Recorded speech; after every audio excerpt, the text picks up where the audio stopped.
কি চমৎকার কথা বললেন আমাদের প্রিয় হুজুর আবু তোহা। একটা পাপের হিসাব না দিয়ে কাল কিয়ামতের মাঠে কোনো দায়িত্বশীল পার পাবে না ইনশাআল্লাহ। কোনো দায়িত্বশীল না না এই যে আমি লেকচার দিচ্ছি না, আল্লাহ পাক আমাকেও দাঁড় করাবেন, দাঁড় করায় বলবেন তোমাকে আমি দিনের যে জ্ঞান দিয়েছিলাম সেই জ্ঞানের হক তুমি আদায় করেছো কিনা হিসাব দাও।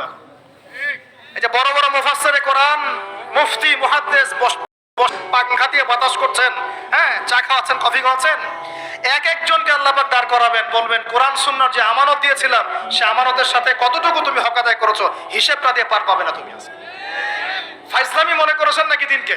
ঠিক একইভাবে সমাজের, রাষ্ট্রের দায়িত্ব আল্লাহ পাক যাদেরকে দিয়েছেন এক একজন ব্যক্তিকে আল্লাহ পাক দাঁড় করাবেন, দাঁড় করে জিজ্ঞাসা করবেন কোন কোন জনগণের কোন কোন হক তুমি নষ্ট করেছো, কার কার হক দিয়েছো, কার কার দেও নাই, সবার সামনে হিসাব দাও, তারপর জান্নাতে যেতে পারবে।